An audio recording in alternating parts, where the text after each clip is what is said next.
कि जीवन की शक्ति, किसी के अंदर प्राण शक्ति जब होती है तभी तक जीवन है, वो नहीं है तो जीवन नहीं है। तो अभी हमने ये सब क्या देखा कि मानव हृदय दिव्य केंद्र है। केंद्र मतलब सेंटर। तो हमारा जो हार्ट है वो एक ऐसा सेंटर है। मैम मैं म्यूट कर रही हूँ, आप समझेंगे। नहीं रचना जी, आप सब सही कर, थोड़ा सा कुछ नेटवर्क इशू आया था। आप 3 मिनट पहले से एक रिवीजन ले लीजिए, केवल 3 मिनट पहले, ठीक है। एक नेटवर्क इशू आया जिसमें वॉइस आपकी नहीं आ पाई मेरे पास, ठीक है। 3 मिनट पहले से प्रॉपर जैसे कंटिन्यू करें, बस वैसे एक रिवीजन ले लीजिए। जी मैम, एक बार पूरा बिगनिंग से ही ले लेंगे, जैसे ये अभी किया है, और फिर ये सारी बचेगा। एक बार बिल्कुल प्रारंभ से ले लेते हैं तो सभी का एक अच्छा सा रिवीजन साथ में हो जाएगा। चलिए, ऐतरेयोपनिषद, अब इसका हम परिचय देखेंगे। तो परिचय में ये ऋग्वैदिक ऐतरेय आरण्यक के चौथे, पांचवें और छठे अध्याय को ऐतरेयोपनिषद कहा गया है। इस उपनिषद में ब्रह्म विद्या की प्रधानता है। इसमें ब्रह्म से लोकों सहित मानवीय सृष्टि, उसके विकास तथा मोक्ष सहित विराट जीवन चक्र का उल्लेख मिलता है। तो सबसे पहले बात आएगी ब्रह्म की। तो ब्रह्म जब एक थे तो उन्होंने इच्छा की कि मैं अनेक बनूं। तो इसका परिचय अगर पूछा जाए 2 लाइन में तो हम ये कह सकते हैं कि जो मानव की सृष्टि हुई, ब्रह्मांड कैसे बना, क्यों ब्रह्म का मन हुआ कि मैं एक से अनेक बनूं, फिर उन्होंने सृष्टि उत्पन्न की, फिर उस सृष्टि का विकास हुआ, फिर मोक्ष भी हुआ, किस तरह पुनर्जन्म होता है, तो ये विराट जीवन चक्र कैसा है, ये सारा अध्ययन हम ऐतरेयोपनिषद में करेंगे। अब जब सृष्टि का आरंभ हुआ तो केवल और केवल यहाँ परमात्मा तत्व ही था, कुछ भी अस्तित्व में नहीं था। आप साइंस पढ़ेंगे, बचपन में हम सब पढ़ के आए हैं, तो हमने ये 3rd 4th क्लास से ही पढ़ना शुरू किया ना, किस तरह से डेवलपमेंट हुआ, वो ही यहाँ पे है। तो अब परमात्मा को ये विचार आया कि मैं लोगों का सृजन करूं, एको हम बहुश्याम, मैं अकेला क्यों रहूं, मैं बहु हो जाऊं, मैं बहुत बन जाऊं। तो रहने के लिए कोई ड्वेलिंग प्लेस होना चाहिए, तो अंतरिक्ष लोक, पृथ्वी लोक, पाताल लोक, इन सब की रचना की। फिर जब लोक बने तो लोकपाल भी बनाए कि भाई लोकपाल है तो ये अपने लोगों की देखभाल करे, संभाले वहां की व्यवस्था। तो विराट पुरुष ने फिर अगला काम ये किया कि लोक बना दिए तो लोकपाल भी नियुक्त कर दिए। अब उन्होंने सबसे पहले ब्रह्मा को बनाया, क्योंकि ब्रह्मा जी का काम सृष्टि करना है, तो सबसे पहले तो सृष्टि ही होगी तभी कुछ आगे बढ़ेगा। फिर स्वर्ग लोक में इंद्र को उन्होंने देवता वहां का प्रधान घोषित किया। फिर प्रजापति बने, जो प्रजाओं का पालन करते हैं, पति यानी पालन करने वाला, तो जो प्रजा है उनका पालन करने के लिए प्रजापति बने। फिर सारे देवता बने कि अब जैसे प्राइम मिनिस्टर अपनी मिनिस्ट्री बना लेते ना, railway minister, home minister, finance minister and defence minister, सभी वैसे ही सारे देवता बने। जैसे जल व्यवस्था वरुण देव को दी गई, जल के देवता वो बने, अग्नि देव बने, पवन देव बने, इस तरह से सारे देवता अस्तित्व में आए। फिर पंचमहाभूत आप जानते ही हैं, 5 एलिमेंट्स। फिर छोटे छोटे बीज बने, फिर ये प्राणी जगत अस्तित्व में आया। अब प्राणी में आप सबको काउंट कर सकते हैं ना, आप प्लांट्स को भी कर सकते हैं क्योंकि उनमें भी लाइफ होती है, एंड एनिमल्स, बर्ड्स, वो सब कुछ।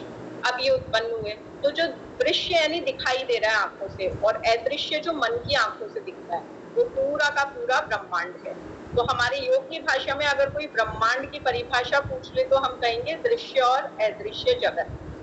अब ब्रह्म के 3 आश्रय स्थान है, 3 जगह ब्रह्म रहते हैं। हृदय गुहा में अंगुष्ठ रूप में जो रहते हैं, परम धाम में रहते हैं, और इस पूरे ब्रह्मांड में रहते हैं। कहते हैं ना, कण कण में ईश्वर है, हर जगह ईश्वर है।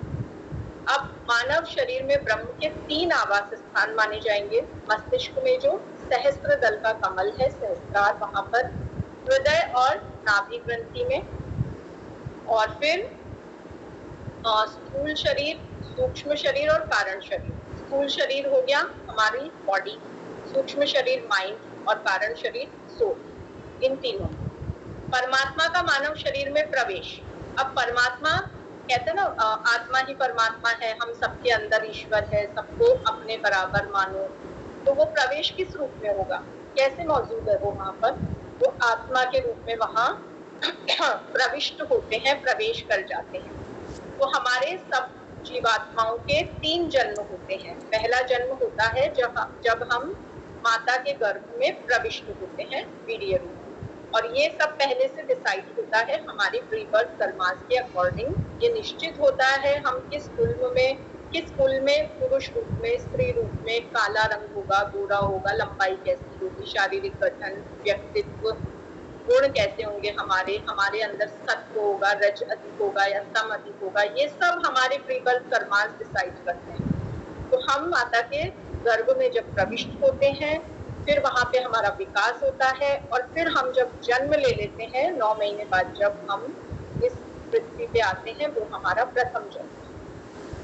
द्वितीय जन्म की बात करें तो गर्भ से बाहर आके जब शिशु के संस्कार किए जाते हैं, हमने यूनिट 1 में जो 16 संस्कार पढ़े, वो सारे संस्कार जो हमारे गर्भाधान से लेकर अंत्येष्टि तक, तो इसमें आप मान लीजिए कि ब्रह्मचर्य आश्रम तक, कि उसमें आपने 25 इयर्स तक स्नातक की जो पढ़ाई की, गुरुकुल में रहकर शिक्षा ली, और इतने गुण अर्जित किए कि आप समाज में एक सुयोग्य, जिम्मेदार, रिस्पॉन्सिबल सिटीजन बने और समाज का कल्याण करें। ये हमारा दूसरा जन्म है। तीसरा जन्म है कि हमने सभी के प्रति अपने कर्तव्यों का निर्वहन किया, बहुत अच्छी तरह अपने कर्तव्य संपन्न किए।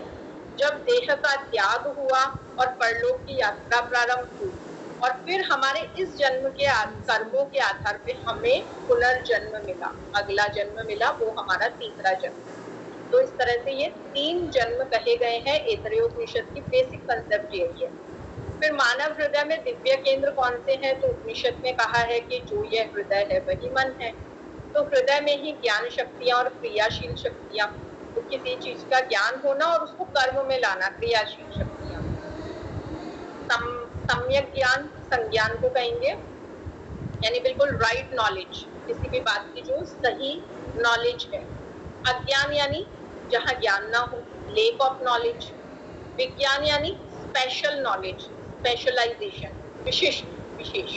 ये जो वी है, ये है प्रीफिक्स, उपसर्ग लगा है। वैसे ही प्रे भी प्रीफिक्स है।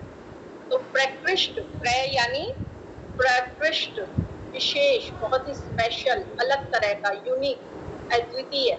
परम ज्ञान हो जाना, बिल्कुल हाई लेवल। मेधा मतलब हमारी समझने की और याद रखने की शक्ति। कई लोग होते हैं कि लर्न बहुत अच्छा कर लेते हैं बट कंसेप्ट समझ नहीं आती। कई होते हैं कि समझ में सब आ गया बट हम एक्सप्रेस नहीं कर पा रहे और हम याद नहीं रख पा रहे। बट जिसमें ये दोनों क्वालिटीज हो तो हम कहते हैं ना बड़ी मेधावी बच्ची है, बच्चा बड़ा मेधावी है, वो मेधा। दृष्टि यानी देखने की शक्ति। यहाँ पे ये दृष्टि से मतलब केवल हमारी बाहरी आंखों से नहीं लेना है, मीन्स जो फिलोसफिकल मीनिंग होता है कि हम अंदर से किसी चीज को देख के फील कर सके, जजमेंट कर सके। बुद्धि यानी डिसीजन मेकिंग पावर, जब हम किसी बात का निर्णय ले सकें। मनीषा यानी गहरा विचार, किसी भी बात पे बहुत गहन विचार।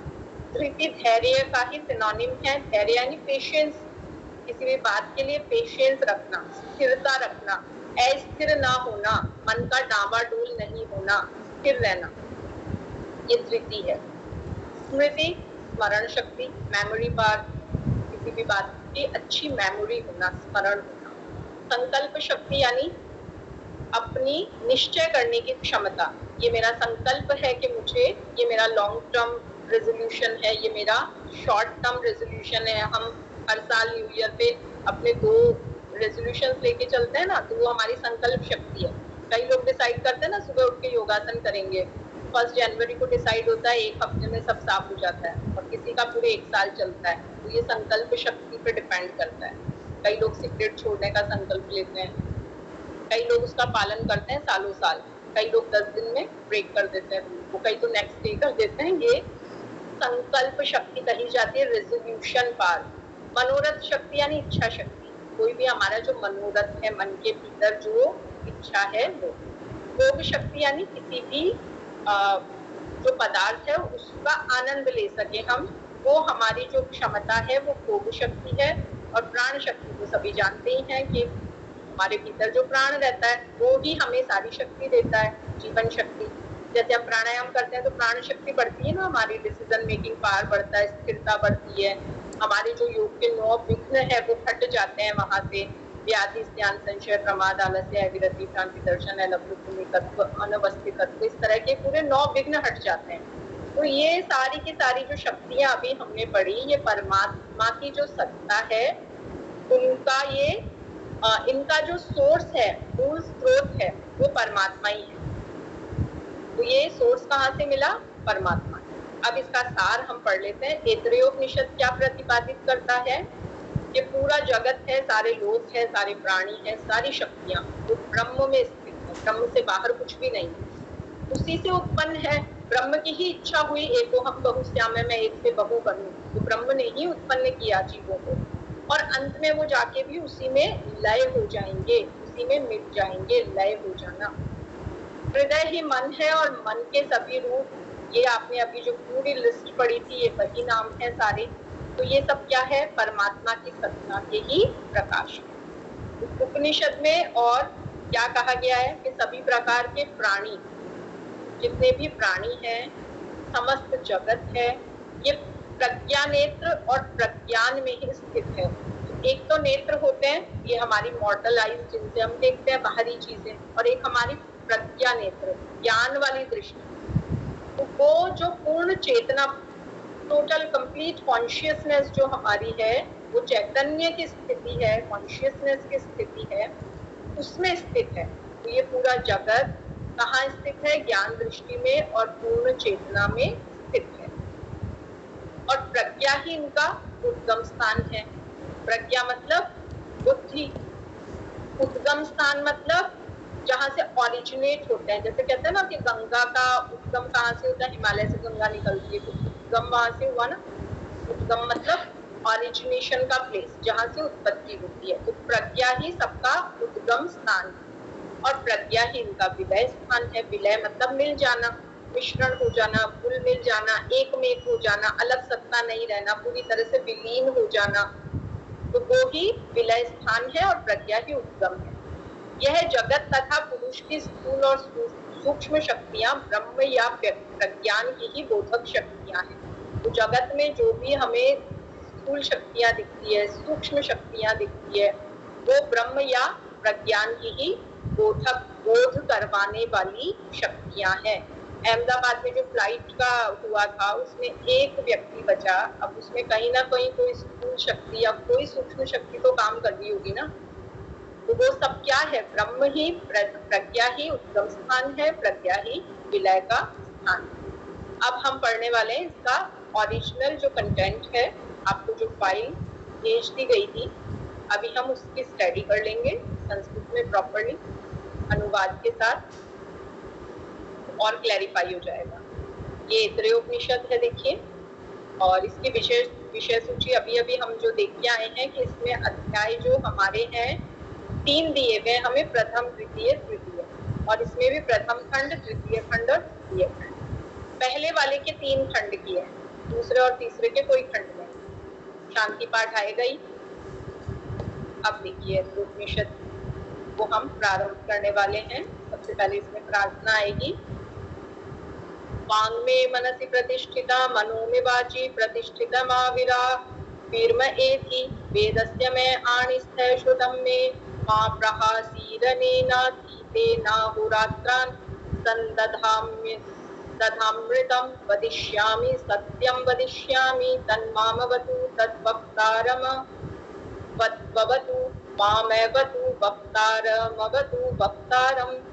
हे सच्चिदानंद परमात्मन, सच्चिदानंद का संधि विच्छेद करेंगे, ब्रेक करेंगे तो क्या निकलेगा? सत्य चित्त आनंद। सत्य चित्त और आनंद जो तीनों है जिनमें, वो सच्चिदानंद।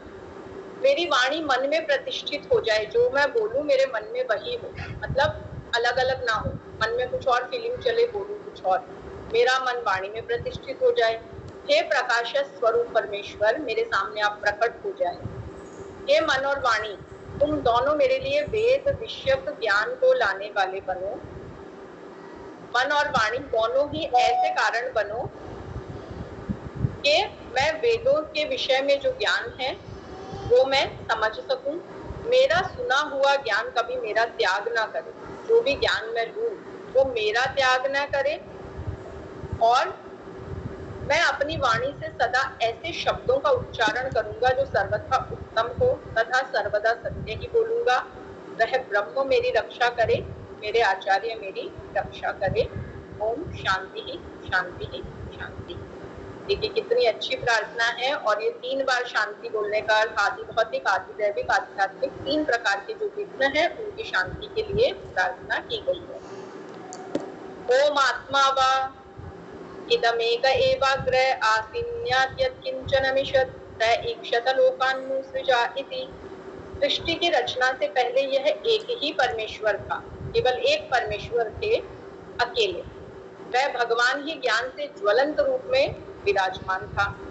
तो ज्ञान इतना था ज्वलंत, ज्वलंत को जलने का सेंस नहीं है, means full of, field, completely illuminating, अन्य कुछ भी नहीं था। भगवान के अतिरिक्त सकल कारण जगत अकम, अज्ञात और अव्यक्त था। कोई जगत था ही नहीं, ना ये आकाश था, ना पृथ्वी थी, ना 5 एलिमेंट्स थे, ना ही वो जो इसमें आया ना 7 तरह के पाताल, अंतरिक्ष, ये ब्रह्मांड, कुछ भी नहीं था। तो यहाँ पे आत्मा ने क्या इच्छा की कि कर्मफल भोग के स्थानों की रचना करूं। मैं कर्म कर रहा हूँ, कुछ भोग भी तो होने चाहिए, तो उसके लिए कोई स्थान भी तो होने चाहिए। तो चलो मैं स्थानों की रचना करता हूँ। ते इमा लोकान् सृजत अम्बो मरीचिर्मार्गोदो है परेण दिवं द्यौः प्रतिष्ठान्तरिक्षं मरीचयः पृथ्वी मरो या अधस्तात् आप है।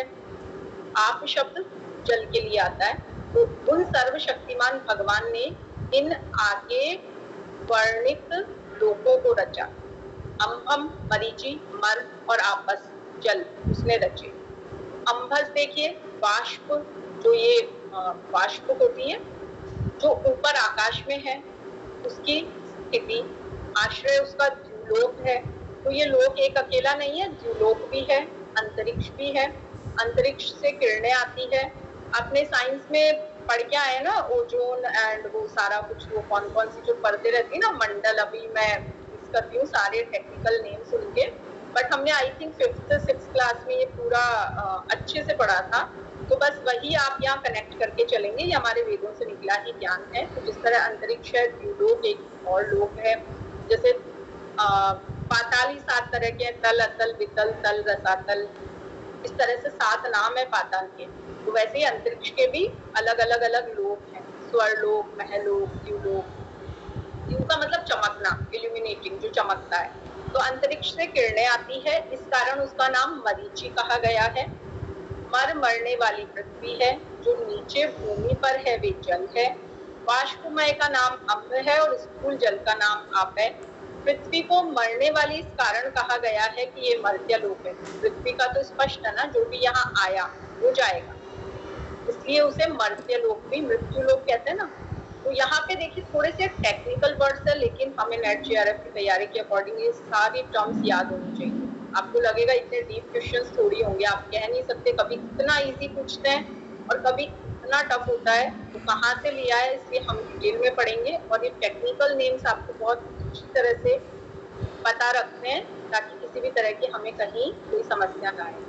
जन्म मरण इसी पर होता है। लोक रचना में 4 प्रकार के लोकों का वर्णन हुआ है। बाष्पमय लोक, प्रकाश रूप, अंतरिक्ष लोक, पार्थिव लोक और जलमय लोक। अब आएंगे हम अगले श्लोक पे। स ईक्षतेमेनु लोका लोकपालान्नुसृजा इति सोध्य एव पुरुषं समुद्धृत्य मूर्छयत्। लोकों को रचकर, अब परमेश्वर ने इच्छा की कि मैं एक से अनेक बनूं, तो मैं ड्वेलिंग प्लेस तो बनाऊं पहले। उन्होंने क्या किया, सारी जगह बना दी, पृथ्वी बना दी, आकाश बना दिया, अंतरिक्ष बना दिया, पाताल बना दिए। अब लोकों की रचना तो हो गई। अब कहा कि चलो ये लोक है, अब मैं लोकपालों को, लोक रक्षकों को रचूं। अब जो जगह है तो उनके कुछ कमांडोज, हेड वहां पे होने चाहिए, वो बनाए उन्होंने। तो जलों से, सूक्ष्म तत्वों से ही पुरुष को निकाला, मूर्छित किया, फिर उसे विराट पुरुष बनाया। अब विराट पुरुष की रचना, पुरुषाकार बहुत बड़ा है, इसलिए विराट, विराट शब्द का मतलब ही वही ना, बहुत बड़ा, विशाल, व्यूज। तो इस वजह से उसे विराट पुरुष कहा गया। अब ये देखिए पूरा इससे है कि कहाँ से क्या निकला है, सारे के सारे जो बॉडी पार्ट्स है विराट पुरुष के वो देखिए।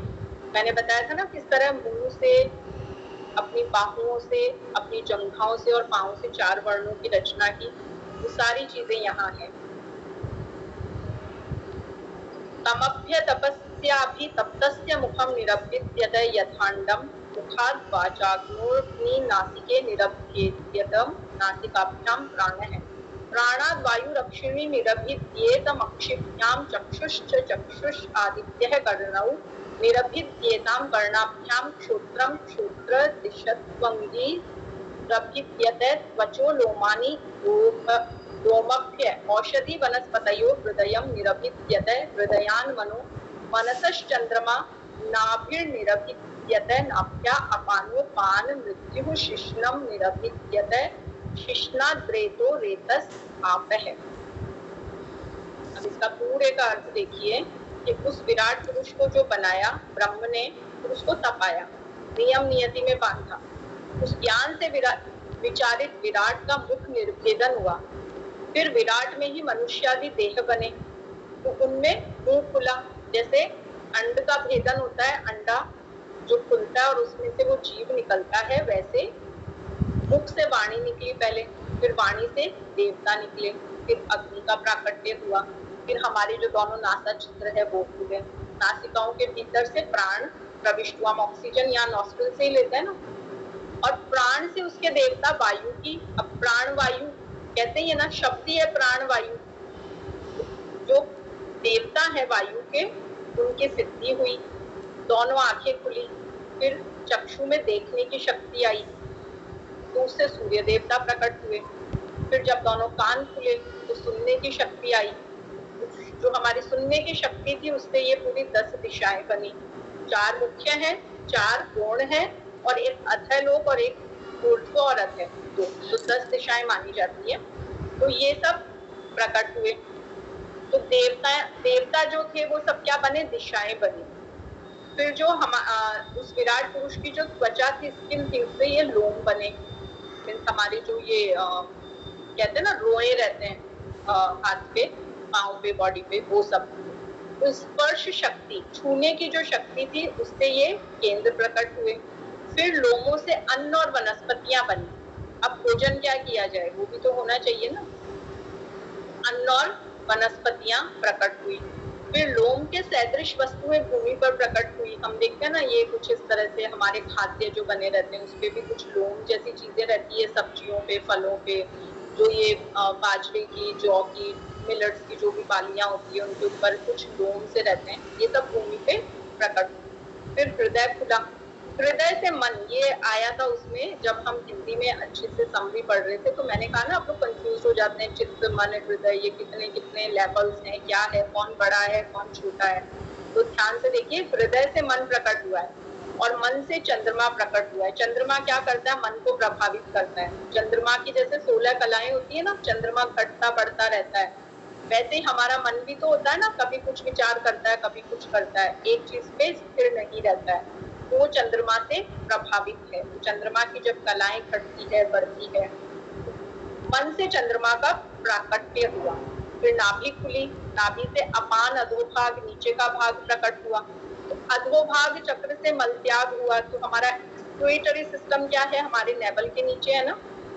तो जनन इंद्रिय खुली और वही हमारा रिप्रोडक्टिव सिस्टम है, क्योंकि हमने बहुत अच्छे से बायोलॉजी पढ़ी हुई है, आपको सारे सिस्टम्स पता है, आप उनको चक्रास से भी कनेक्ट करते हैं तो आप जानते हैं कि हमारा जो नेवल है, नाभि है, उसी के नीचे हमारा एक एक्सक्रीटरी सिस्टम है और उसी के नीचे हमारा रिप्रोडक्टिव सिस्टम है, जहाँ से नई सृष्टि का जन्म होता है। तो वहां से ये जनन इंद्रिय खुली, उससे उत्पादन शक्ति प्रकट हुई और उस शक्ति से जल, यूरिन पास होता है तो जल रूप है ना, और आप अगर उसको 5 एलिमेंट से भी करेंगे और उसकी जो तन्मात्राएं देखेंगे तो भी आपको पृथ्वी तत्व हमारे मूलाधार का है और जो उसके ऊपर स्वादिष्टान है वो जल तत्व है ना। तो आप इस तरह से इसको कनेक्ट करके पढ़ेंगे तो टोटली साइंटिफिक है ये, कहीं पे कोई डाउट आपको आएगा ही नहीं। साइंस कभी डाउटफुल हो सकती है but it can't be doubtful. ये आपने क्या पढ़ा अभी, प्रथम अध्याय का कौन सा खंड कंप्लीट हुआ है, प्रथम खंड। कितने खंड थे याद है, 3।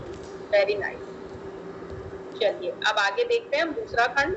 ता एता देवतः सृष्टा अस्मिन् महतर्णवे प्रापतन् तमशना पिपासाभ्या मन्ववार्जत ता एनम ब्रुवान्नायतनं नः प्रजानीहि यस्मिन् प्रतिष्ठिता अन्नमदामिति। अब अन्न की महिमा आ रही है यहाँ पे। अन्न की तो वैसे ही बहुत महिमा है। इस प्रकार रचित हुए वे देवता इस विराट महासमुद्र में गिरे। उस विराट काया को परमात्मा ने भूख और प्यास से संयुक्त कर दिया। अब विराट पुरुष बना। विराट पुरुष ने अपने जैसे अनेक बनाए। अब उन्हें भूख भी लगी, प्यास भी लगी। अब वो आके देवताओं से देवता आए और परमात्मा के पास बोले, अब बताइए हम रहें कहाँ?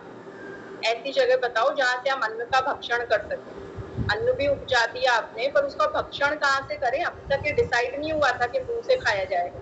अभी तक वो डिस्कशन चल रहा है। देखिए इस तरह डिस्कशन आगे पहुंचा। ताभ्यो गामान नयता अब्रुवन्न वै नोयमलमिति ताभ्यो श्वा मानयत्ता अब्रुवन्न वै नोयमलमिति ताभ्यः पुरुष मानयत्ता अब्रुवन् सुकृतं पतेति पुरुषो वाव सुकृतं ता अब्रवीद्य हायतनं प्रविशतेति। अब इसका अर्थ देखिए। तो परमात्मा सबसे पहले क्या आई? गौ माता आई कि चलो भाई इनका दूध पी लो। वो बोले कि नहीं, ये तो हमारे लिए पर्याप्त नहीं है, इस पे भूख थोड़ी मिटेगी। घोड़ा लेके आए कि चलो घूमाओ। तो कहा ये बड़ा अच्छा है, लेकिन फिर भी पशु से हम करेंगे क्या? पशु नहीं चाहिए। फिर पुरुष लाए, बोले मानव देह का निर्माण कर लेते हैं, चलो मानव बना लेते हैं। मानव देह का अब निर्धारण हो रहा है। अब ये सारी इंद्रियां जन्म ली। तो बोले ये उत्तम है, ये पुण्य रूप है। पुरुष सुकृत रचना है। सुकृत यानी अच्छे कर्मों से जो उत्पन्न, कृत कर्म, सु अच्छे के अर्थ में, अच्छे कर्मों का, पुण्यों का परिणाम है ये पुरुष की रचना आपने की। तब परमात्मा ने देवताओं को कहा कि चलो भाई अब आप अपने अपने आश्रय स्थानों में प्रवेश करो। तो जो देवता बना दिए गए थे उनको कोई रूप भी तो देना था। तो जैसे इंद्र को देह मिली, वरुण देव को मिली, अग्निदेव को मिली, वायु देव को मिली, इन सब देवों को कैसे देह मिली वो देखिए। ब्रह्म ने विराट पुरुष बनाया, विराट पुरुष से ये सब निकले। इन सब के प्राण तो आ गए, अब इनकी देह किस तरह से आई है? अब आप लोगों को इंटरेस्ट आ रहा है या सब ऐसे सोच रहे हैं कि ये क्या है, क्यों दे दिए सिलेबस में? ऐसा तो कुछ नहीं लग रहा ना किसी को। अब आप इसको डिटेल में पढ़ के आएंगे तो इंटरेस्ट आएगा थोड़ा सा। संस्कृत नहीं आती अभी, नो इशू, हिंदी तो हम अच्छे से पढ़ सकते हैं। चलिए फिर डिटेल में ही पढ़ लें। अभी इंटरेस्ट आ रहा है तो मुझे लगा मैं मेन स्टोरी, अगर अच्छा लग रहा है तो फिर सारा पढ़ लें। अच्छा रचना जी, इससे तो इनफैक्ट पता चल रहा है कि सब उत्पत्ति कैसे हुई है, जो शायद हमें कभी पता ही नहीं चलता। तो बहुत ही इंटरेस्टिंग लग रहा है। साइंस की बुक्स में पढ़ते हैं ना, वो अब हम हमारे जो हमारा ज्ञान है, हम भारत की है, हम आर्यावर्त में रहने वाले हैं, सोचिए हम कितने गौरवान्वित हैं। चलिए, अग्निर्वाग भूत्वा मुखम प्राविशत वायु प्राणो भूत्वा नासिके प्राविशत आदित्य चक्षुर भूत्वा क्षिणी प्राविशात दिशः श्रोत्रं भूत्वा कर्णौ प्राविशन्नोषधि वनस्पतयो लोमानि भूत्वा त्वञ्च प्राविश्चन्द्रमा मनो भूत्वा हृदयं प्राविशन् मृत्युरपानो भूत्वा नाभिं प्राविशदापो रेतो भूत्वा शिश्नं प्राविशन्। टेक्निकल वर्ड सारे देखते जाना। ये जो शिश्न शब्द है ना, ये आ रहा है एनस, उसके लिए सॉरी क्या कहेंगे, जननेन्द्रिय के, जननेन्द्रिय कहेंगे इसे। तो ये सारे आप देखते जाइए। त्वचा, श्रोत्र सुनने की जो शक्ति है वो, अब कौन कौन कहाँ प्रविष्ट होके कैसे वो शक्ति बनी है वो देखेंगे। तो भगवान का आदेश मिला, ब्रह्म से विराट पुरुष से देवता, लोकपाल, वो सब बने। अब विराट पुरुष का जब आदेश मिला तो वाक इंद्रिय के देवता अग्नि बनकर मुख में प्रविष्ट हो गए। ठीक है, तो वाक इंद्रिय बोलने की जो शक्ति वो मुख में आ गई। अब प्राण वायु होकर नासिका से प्रविष्ट हो गए। सूर्य ने चक्षु बन के आंखों से प्रवेश किया। दिशाएं हमारे कान बनी और दोनों कानों में प्रविष्ट हो गई। औषधियां और जो वनस्पतियां थी वो रोम बनके, रोएं बनके त्वचा में प्रविष्ट हो गई। चंद्रमा मन होके हृदय में आ गया है और मृत्यु अपान होकर नाभि में प्रविष्ट हो गया। और जल ने वीर्य होकर लिंग में प्रवेश किया। लिंग से ही यूरिनेशन होता है, तो वो जल रूप में है, लिक्विड फॉर्म में है, तो वो जल है। और पूरा आप ऑलरेडी सब चक्रास से और हमारी जो सिस्टम से उससे कनेक्ट भी करते चलेंगे तो आपको उसमें अब कोई डाउट रहेगा ही। तम शनाया पिपासे अब्रवीता मावाप्यमपि प्रजा निहीतिते अब्रवी देवास्तवेव ताम देवता स्वा भजाम्येतासु भगिन्यौ करोमीति तस्मात् तस्यै कस्यै च देवतायै हविर्गृह्यते भगिन्या वेवास्या मशनाया पिपासे भवतः। तो हवि ग्रहण करने की बात हो रही है, ये देखिए जी मैम, मैं म्यूट कर रही हूँ, बताइए। इससे पहले वाला जो हमने इसको मंत्र बोलेंगे ना या श्लोक बोलेंगे? नहीं, ये मंत्र ही कहे जाएंगे। मंत्र से जो भी कनेक्ट होते हैं ना वो मंत्र है, और जो बहुत छोटे होते हैं वो सूक्त होते हैं। ठीक है, तो इसको जो हम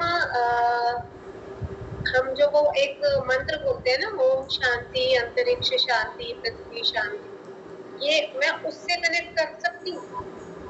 वो शांति पाठ है, उसको शांति पाठ कहते हैं कि सब जगह शांति की कामना की गई है। यहाँ पर उत्पत्ति ये बात हो रही है कि कैसे किस बॉडी के किस पार्ट में किस देव ने प्रवेश किया और कैसे कैसे वो काम किया, और वहाँ हम उन सभी चीजों की शांति की बात कुछ हद तक वो रिलेट कर सकते हैं। बिल्कुल कर सकते हैं, सारे ये इंटरलिंक ही है, सब वेद और ये सब एक दूसरे से इंटरलिंक। अब इसका अर्थ देखेंगे हम। अब भूख प्यास ने आके परमात्मा से कहा कि हम कहाँ रहे, कोई जगह हमारी भी होनी चाहिए।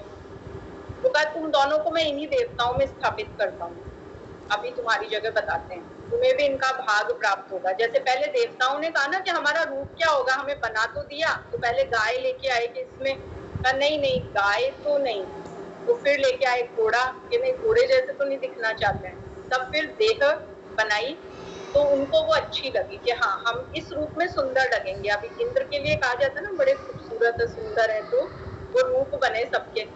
अब भूख प्यास आई परमात्मा के पास कि हम कहाँ रहे, हमारी भी कोई जगह बता दो, कोई आश्रय हमारा भी बताओ। तो परमात्मा ने कहा कि ये जो देवता बने हैं ना अभी अब तुम इनके पास जा, तो तुम्हें इनका भाग प्राप्त होगा। तो यही कारण है कि जिस देवता के लिए हवि दी जाती है उस देवता की हवि में क्षुधा पिपासा दोनों भाग होते हैं। क्षुधा यानी भूख, पिपासा यानी प्यास। ठीक है, तो आपने ये सती माता की कहानी तो हम सबने सुनी है ना। दक्ष प्रजापति के यहाँ यज्ञ हो रहा था, सती माता ने कहा मुझे जाना है, तो वो जब जिद करके पहुंची बिना बुलाए, तो वहां क्या देखा, शिव जी का भाग नहीं रखा हुआ है, मतलब ससुर ने दामाद का हिस्सा नहीं रखा। तो सती माता वहीं पे योगाग्नि द्वारा आत्मदाह कर लेती है। तो यहाँ आप देखिए ये वही बात है कि जब हवन में हवि दी जाती है जिस देवता की, तो वो उसी के पास पहुंचती है। हमारे यहाँ पितृपक्ष चल रहा है, तो हम कौवे का हिस्सा, गौ का, कुत्ते का वो निकालते हैं ना। वो क्यों निकालते हैं, वो उसका उसी के पास पहुंचे, वो निमित्त बने। तो ये बात हमने पहले भी पढ़ी कि अग्नि क्या है, अग्नि माध्यम है, देवताओं की जिह्वा है, मुख है, वो वहां पहुंचाती है उन तक। अग्नि देवताओं का मुख है। तो आप जब भी हवन करते हैं तो जिस देवता की उसमें आहुतियां लगती है वो उन देवता के पास पहुंच जाती है। और श्रीमद् भगवत गीता में लिखा है कि यज्ञ से देवता प्रसन्न होते हैं। देवता प्रसन्न होते हैं तो वो वर्षा करते हैं, वर्षा करते हैं तो अन्न उत्पन्न होता है, और अन्न उत्पन्न होता है तो सृष्टि चलती है। पर्जन्याद अन्न संभवा अन्याद भवति सृष्टि भूतान्न। तो उसी से भूतों की उत्पत्ति होती है। भूत यहाँ वो कॉस्ट वाले नहीं है, इंसानों की बात है। तो अब भूख प्यास ने जब कहा कि हम कहाँ रहे, तो इस तरह से परमात्मा ने देवताओं में उन्हें स्थापित कर दिया और ये कहा कि जिस किसी भी देवता के लिए जब हवि दी जाएगी तो वहां पे तुम्हारा भाग होगा, उनका भाग उन्हें मिल जाएगा। इस तरह से भूख प्यास को भी उनकी जगह बताते हैं।